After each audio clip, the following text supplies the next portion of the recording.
Hello everyone, welcome back to my channel. GTA 6 आने वाला है और पीसी के लिए वो कौन से रिक्वायरमेंट्स है जिसके ऊपर आप GTA 6 को GTA 5 की तरह स्मूथली रन कर सकोगे। आजकल मैं अगर आपको बताऊँ ना, अगर आपके पास Core i7 7 जनरेशन हो और उसके साथ आपने 1660 सुपर लगाया हो, या आपके पास जो है Core i7 का इस तरह 6 7 8 जनरेशन में कोई भी हो, और जो ग्राफिक्स कार्ड है वो आपके कंप्यूटर में जो है 1660 सुपर हो, या आपके पास 2060 हो, तो आप इसको बड़े आराम से खेल सकते हो। लेकिन क्या आपके माइंड में क्वेश्चन नहीं आया है कि GTA 6 की रिक्वायरमेंट्स कौन सी होगी? मैं एक चीज़ आपको क्लियर कर दूं कि जो पीसी बिल्डर है वो भी श्योर नहीं है कि GTA 6 किस किस्म के रिक्वायरमेंट्स में ज़्यादा जो है स्मूथ होगा। क्योंकि एक तो वो है ना कि आप एवरीथिंग हाई कर ले, लेट सपोज आप कहे कि Core i9 14 जनरेशन 14900K वो प्रोसेसर लगा लेंगे और 5090 लगा लेंगे, तो फिर तो बच्चा भी कहेगा कि हाँ इसमें चलेगा। लेकिन हम बजट गेमर की बात करेंगे कि अगर आपके पास मिनिमम कौन सी रिक्वायरमेंट्स एटलीस्ट होनी चाहिए, तो इस पे हम बात करेंगे। यहाँ पर पास एक वेबसाइट है पीसी गेम बेंचमार्क की।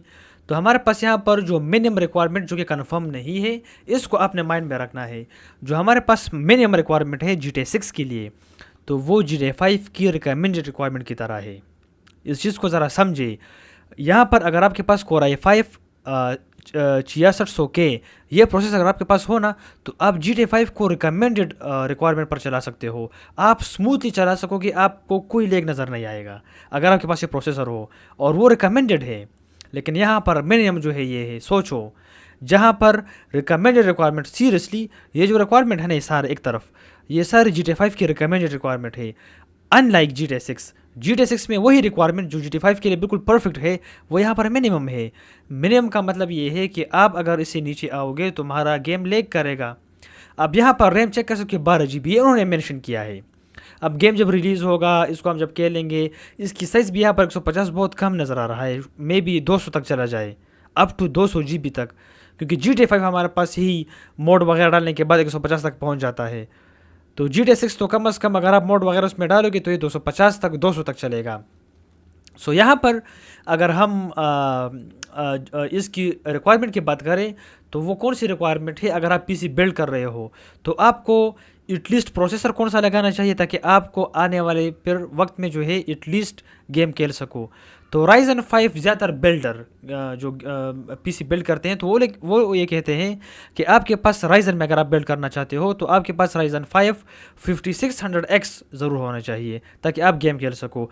ग्राफिक्स कार्ड की अगर हम बात करें, तो आपके पास यहाँ पर इस वेबसाइट पर जो मेंशन है मिनिमम, वो तो 1660 है, लेकिन यहाँ पर रिकमेंडेड 3060 है। सो यस, अगर आपके पास 3060 हो, 4060 हो, या इसके अबव जितनी भी ग्राफिक्स कार्ड है, अगर आपके पास ये हो, सो मे बी आप GTA 6 को स्मूथली रन कर सको। अगर हम इंटेल में बात करें, तो इस वेबसाइट पर जो मेंशन है वो Core i7 का 10th जनरेशन है। सो ओवरऑल मोटा मोटा, और रैम भी मेंशन करते हैं।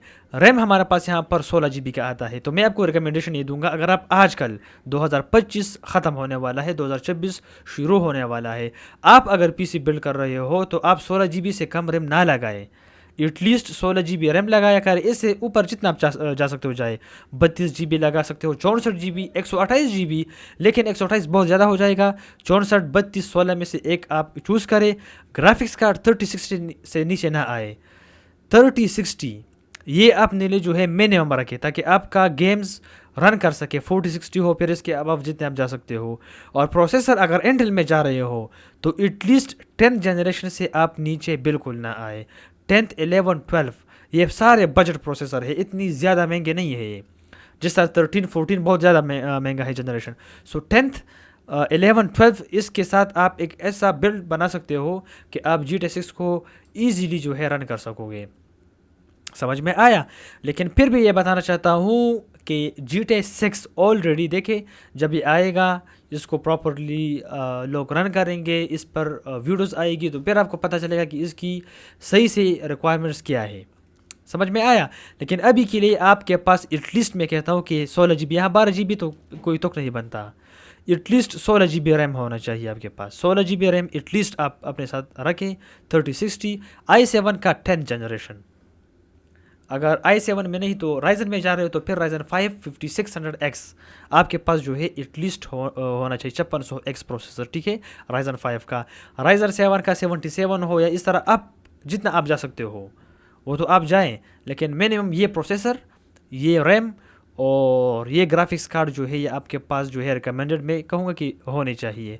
अब शायद कंफर्म नहीं है कि 16 GB पर आपको उतना मज़ा ना आए, बिकॉज 16 GB पर तो GTA 5 स्मूथली रन हो रहा है। तो यस, अगर फिर आपको अपग्रेड करने की ज़रूरत आई तो कर लोगे, लेकिन एटलीस्ट इतना करें कि आपका कंप्यूटर ओल्ड नहीं हो, लाइक 8 जनरेशन नहीं हो, 7 जनरेशन नहीं हो, क्योंकि आप खेलना चाहते हो तो फिर सही से खेलो।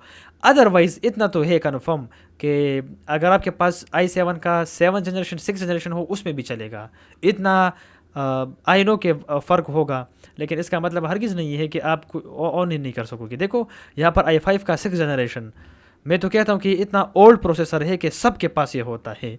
तो डोंट वरी, अगर आप कंप्यूटर में i5 का इतना जो है परेशान ना हो, i5 का 6 जनरेशन भी 6600 के अगर आपके पास हो और 1660 सुपर, तो अपग्रेड बिल्कुल ना करें, आपका गेम होगा रन होगा, ज़रूर रन होगा लो सेटिंग पर।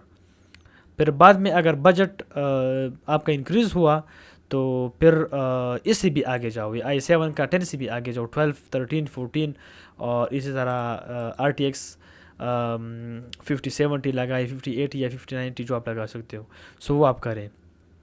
सो आपको अगर कोई क्वेश्चन हो तो ज़रूर कमेंट करें, लेकिन रैम 16 GB, प्रोसेसर 10 जनरेशन का i7 का हो i9 का हो 10 जनरेशन ज़रूर, इससे नीचे ना आए। और अगर आप जो है ग्राफिक कार्ड ख़रीदना चाहते हो तो 3060 3080 इस टाइप की ग्राफिक्स कार्ड ख़रीदे तो आपको जो है बहुत ज़्यादा फ़ायदा होगा। वीडियो अगर इन्फॉर्मेटिव लगी तो ज़रूर लाइक करें, चैनल को सब्सक्राइब करें। आज के लिए इतना ही, मिलते हैं नेक्स्ट वीडियो में।